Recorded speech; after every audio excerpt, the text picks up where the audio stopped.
Hi everybody, welcome to Live Blogger. In this video, I'll show you how to design a responsive table for your website using HTML and CSS. So let's get started.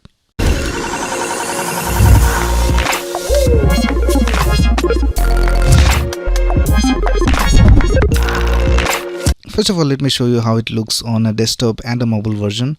So here we can see this is how it looks on a desktop version. And when you decrease the size of the window, we can see that this is how it looks on a mobile device. Alright, so as always, we will use VS Code for writing our code. So first of all, let's go ahead and create a new file called index.html, and we'll create one more file called style.css. And let's start with the index.html file. Since we are using VS Code, we can just type exclamation and press tab for this basic HTML5 code, and we'll also link our style.css file over here. Alright, in the body we will start by creating a division with a class of table container to hold the table. So here we have a division with a class of table container, and in that, first of all, we will have a heading for this text right here, programming languages. So we'll create a heading, and we'll also give it a class of table heading, and we will type programming languages. And then let's start with the actual table. So we'll create a table tag, and in that we'll have two sections. One is t-head and one is t-body. So we'll type t-head over here, and in that we'll have the header, and then in t-body we will have all the content right here. Alright, so let's start with the content of the t-head. Now in the table you need to have rows and columns. So for each of the row we have a tag called tr, and in that we can type in all these cells. So for all of the cells inside this row we call it th because it is a heading. So in th, the first one is programming language, and then we have another th, and it is designed by. And then we have one more th, and it is called difficulty. Alright, now let's open this with Live Server. So I have this extension called Live Server installed on VS Code. So if you don't have it, you can go over here to extensions and search for Live Server and install it.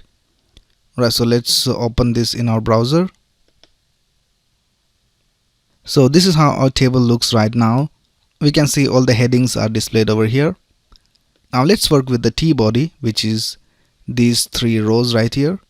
Now in t-body we have three rows, so let's start with the first one. So we'll type tr for table row, and then for each of the data inside the table we have to have a tag called td.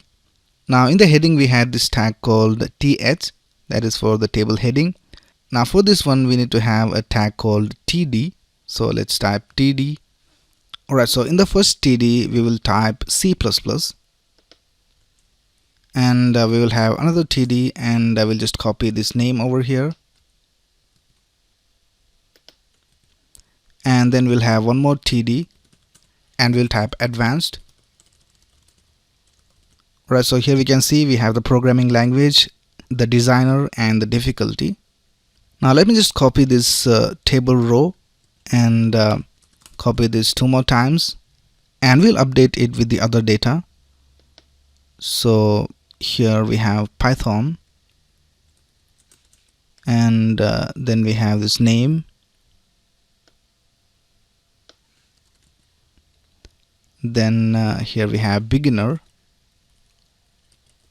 and then lastly here we have Java. Then we'll just copy this name, and then here we have intermediate.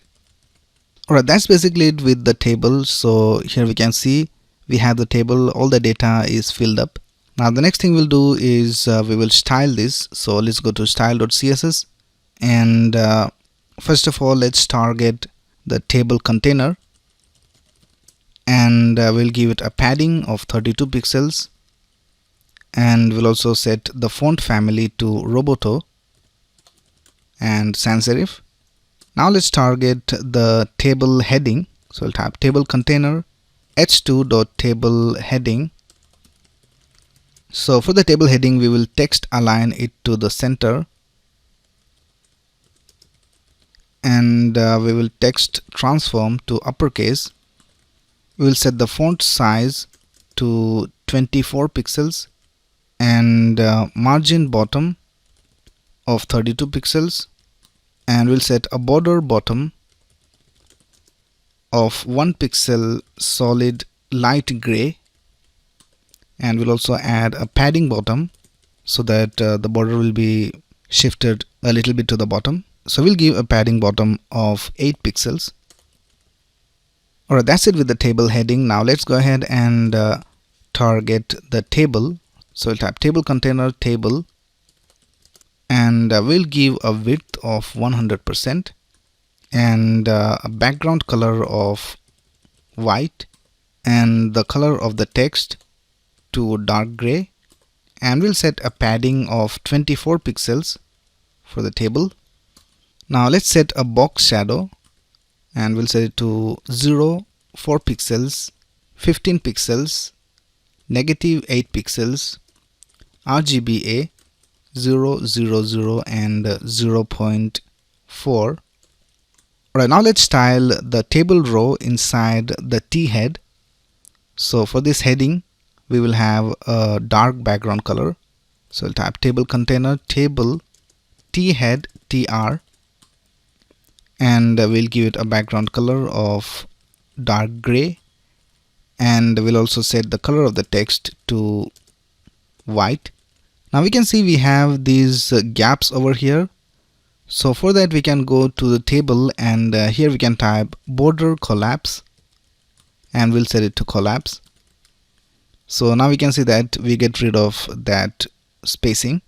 Now let's target all these cells. So we'll give them a padding, and we'll also text align them to the center. So we'll type table container table TD, and also the heading. So we'll type table container table TH.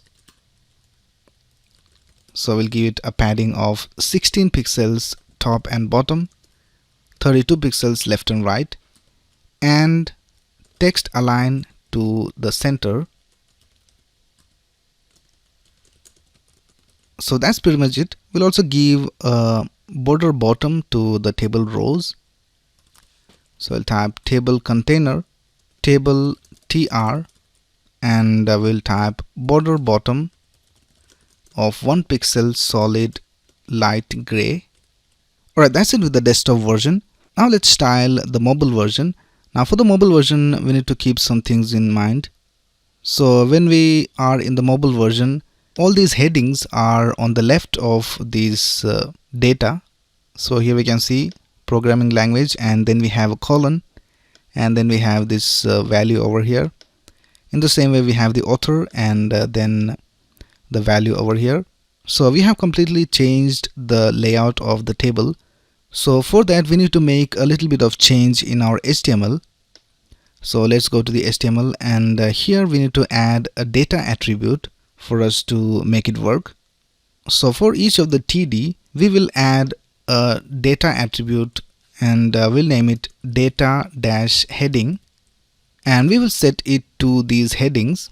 So for the first one, we'll type programming language, and then for the second TD, we'll type data heading and designed by, and then here we will type data heading difficulty. So I'll just copy these data attributes down over here in these rows as well.